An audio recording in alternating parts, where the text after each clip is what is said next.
Euh, Messieurs le recteur, Madame la rectrice, Mesdames, Messieurs, mes amis, je dis ça, c'est plus simple peut-être, plus rapide. En tant que directeur de l'Institut culturel italien de Paris, évidemment, je suis très heureux d'être là, de m'associer, de saluer ce forum de l'éducation et ces journées de lancement de cette saison académique franco-italienne qui va célébrer nos relations et notre amitié. Alors, on le fait dans le nom de Leonardo.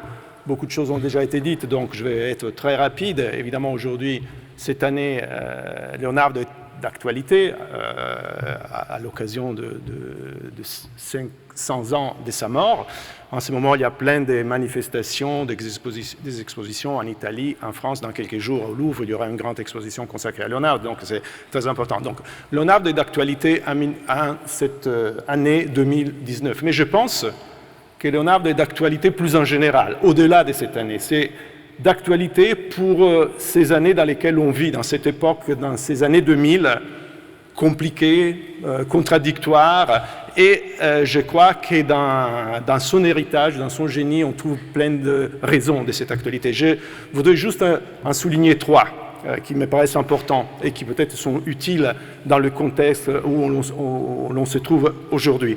D'abord, la question d'un savoir multidisciplinaire. Leonardo s'est intéressé à la peinture, à l'architecture, à la science, à l'ingénierie, à la technique, etc., etc., etc. Et donc, il a fait dialoguer des sciences différentes, il a croisé des savoirs différents. Et je pense qu'aujourd'hui, notre relation au savoir, dans ces années effectivement un peu difficiles, même sur le plan des savoirs et de la culture, ne peut être que multidisciplinaire. Et donc, on a besoin de aborder la culture et la science et le savoir en essayant de sortir chacun de sa propre spécificité et donc d'apprendre à dialoguer avec les autres disciplines. Donc ça, c'est la première question. La deuxième question, c'est la question de la technique, bien entendu, et de la relation à la nature. Leonardo s'est beaucoup intéressé à ces choses-là, a beaucoup imaginé à travers son rapport à l'ingénierie, a beaucoup réfléchi à des questions techniques, mais toujours en relation avec la nature. Et aujourd'hui, vu l'actualité qu'on a, vu les années difficiles et toutes les questions, les urgences écologiques et du réchauffement climatique auquel on est confronté, on a de plus en plus besoin de penser la technique toujours en relation avec la nature et de penser toujours les conséquences de la technique sur la nature. Je pense que ça, c'est urgent et dans le travail de Leonardo, on peut trouver des indications précieuses. Et enfin, une troisième chose que je pense très importante, Leonardo inventait des choses, il pensait au futur. Et cette capacité de penser au futur, de penser au-delà de nous-mêmes, de penser aux générations futures, de penser des choses qu'on n'est pas encore en mesure de réaliser, mais qui peut-être un jour seront réalisées, je pense que c'est une qualité, une attitude vis-à-vis du monde qui est très nécessaire et très importante. Donc je pense que ça aussi, cette capacité, cette invention, cette capacité de regarder le futur, c'est une autre leçon de Leonardo que nous devons méditer.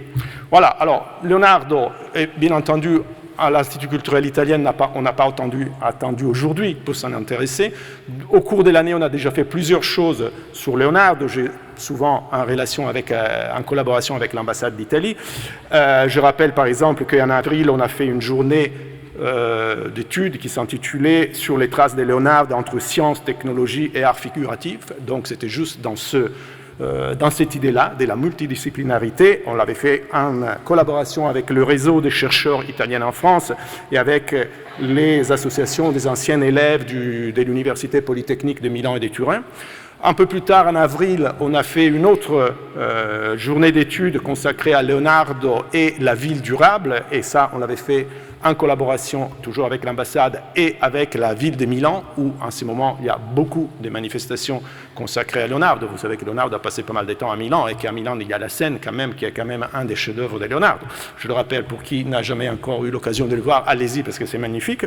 Et plus récemment, on a proposé à l'Institut culturel italien une exposition consacrée au lion mécanique de Leonardo. C'est une exposition qui est ouverte jusqu'à demain, donc ça se termine, mais si on peut encore aller la voir, et où on a les chercheurs du musée Leonardo III de Milan ont reconstruit cet automate, ce robot, ces lions mécaniques que Leonardo avait imaginé et pensé pour François Ier. Donc, sur la base des indications, des dessins qui sont dans le Codex de Madrid, ils ont imaginé comment pouvait être ce robot, dont évidemment on n'a pas de photographies, mais juste des témoignages écrits.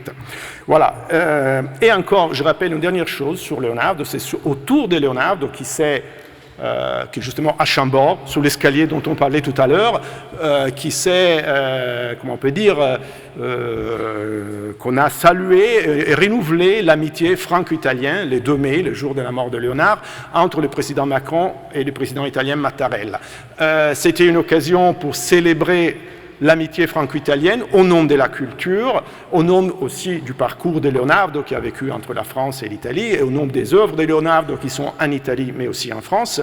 Mais je pense que c'était aussi l'occasion de souligner que la culture n'a pas de frontières, n'appartient pas à un seul pays. La culture universelle, je pense que la génie de Léonard, les savoirs de Léonard, les œuvres de Léonard, bien sûr, appartiennent certaines à l'Italie, certaines à la France, mais appartiennent à toute l'humanité, appartiennent à tout le monde. Et je pense que cette idée que la culture universelle et que l'héritage de la culture appartiennent à tous, c'est une des choses à laquelle on doit être le plus attaché.